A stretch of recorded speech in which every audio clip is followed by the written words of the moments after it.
తెలంగాణ ఉద్యమ నాయకుడు, తెలంగాణ తెచ్చిన నాయకుడు ఇక్కడనే పార్లమెంట్ సభ్యునిగా ఉండి పార్లమెంట్ ఎన్నికలలో కూడా ప్రముఖ పాత్ర పోషించినటువంటి కవితక్క మరి ఆ రోజు 10 సంవత్సరాల క్రితం ఉన్నటువంటి మహబూబ్నగర్ తెలంగాణ వచ్చిన తర్వాత కేసీఆర్ గారు ముఖ్యమంత్రి అయిన తర్వాత మేము వచ్చిన తర్వాత ఉన్నటువంటి మహబూబ్నగర్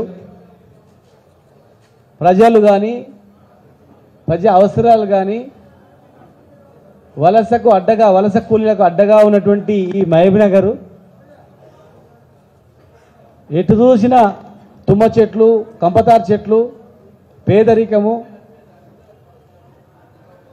బొంబాయి బస్సులు దుబాయ్ ఇవి తప్ప ఏమి కనిపించేవి కావు. మరి దుబాయ్లో ఉన్న వాళ్ళ గురించి పోరాటం చేసింది, బొంబాయిలో నుంచి పోరాటం చేసి ఇలా తెలంగాణ వచ్చిన తర్వాత ఈ ప్రాంతాన్ని చూసినప్పుడు వారి మాటల్లోనే చెప్తారు. ఎందుకంటే ఆనాటి నుంచి ఈనాటి వరకు అన్నీ ఆమె చూసింది కనుక.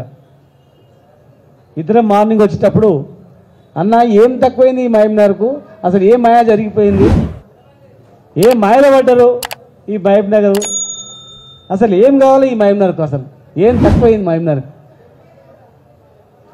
అని చెప్పి మాట్లాడుకుంటూ వచ్చిన సందర్భం.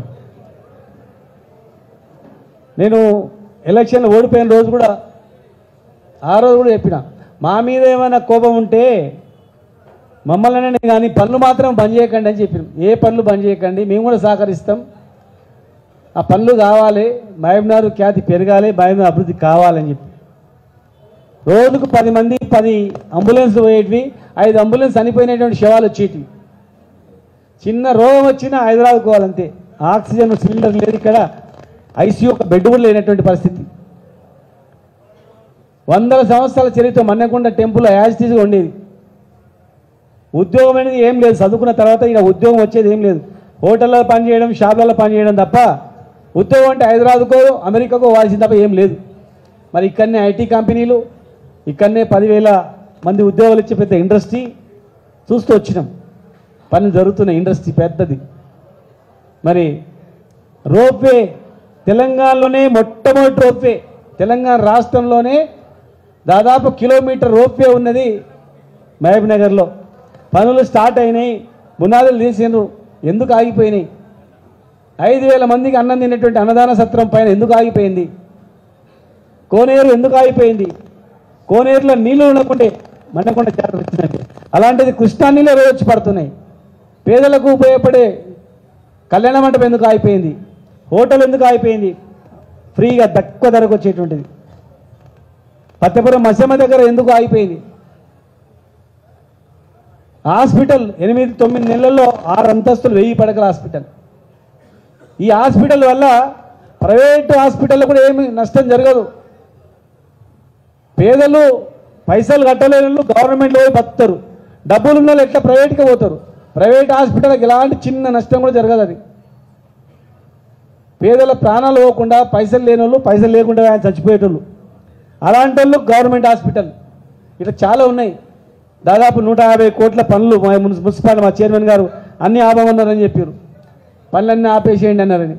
మున్సిపాలిటీ పనులన్నీ ఆగిపోయినాయి, టెండర్ అయిపోయి పని అయ్యేటివి. హాస్పిటల్ పని ఆగిపోయింది, మన్నెకొండ రోప్వే 100 కోట్ల రోప్వే ఆగిపోయింది, హోటల్ ఆగిపోయింది, డ్రైనేజ్లు ఆగిపోయినాయి. ఇక మరి అసలు ఏం చేయదలుచుకున్నారు? డిసెంబర్ 3 తర్వాత పెళ్లి అయితే 1/2 తులం బంగారం వస్తుందండి. పెళ్లిలో ఏ పెళ్లి పోయినా 1/2 తులం బంగారం కాదా, మాసం బంగారం కూడా కనబడతలేదు. 9వ తారీఖున 2 లక్షలు మాఫ్ అని చెప్పి, 9వ తారీఖున 2 లక్షలు మాఫ్ తీసుకొని లోన్ తీసుకోండి, 9వ తారీఖు బంద్ అవుతామండి, ఎక్కడ బంద్ కాలే. దయచేసి మా నాయకుడు చెప్పిండు 100 రోజులు సమయం ఇద్దాం, పని నిలకడని చేయండి అని. కానీ చూస్తుంటే ఏదో ఎంపీ ఎలక్షన్స్ వరకు ఏదో నడిపించి తర్వాత మొత్తం దుగ్ధం బంద్ అయ్యేటట్టు కనిపిస్తూ ఉంది. మరి పాలమూరు రంగారెడ్డి జిల్లా ప్రాజెక్టు గురించి కూడా అక్క మాట్లాడుతుంది. మాకు ఆ ప్రాజెక్టే మా బతుకు తెరువు, నీళ్ళు వస్తేనే. మరి ఎంతో కష్టపడి మేము చేసిన పనులు చేస్తే 5 ఏళ్ళు సరిపోతాయి, చేసి మాకన్నా ఇంకా డబుల్ నిధులు తీసుకొచ్చి పనులు చేయాలి. కానీ ఉన్న పనులు ఆపడం వల్ల ఏం లాభం అనేది నాకు అర్థం కావట్లేదు.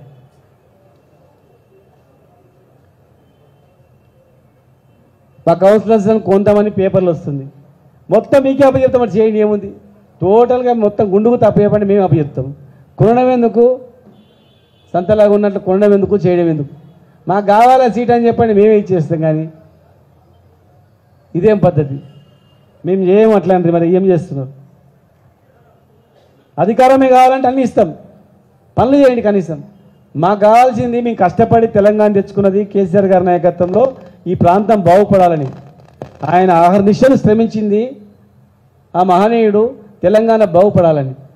మరి ఇంత బాగు చేసి ఇన్ని నిధులు చేస్తే మధ్యంతరంగా అన్ని ఆపడం అనేది ఏం లాభం?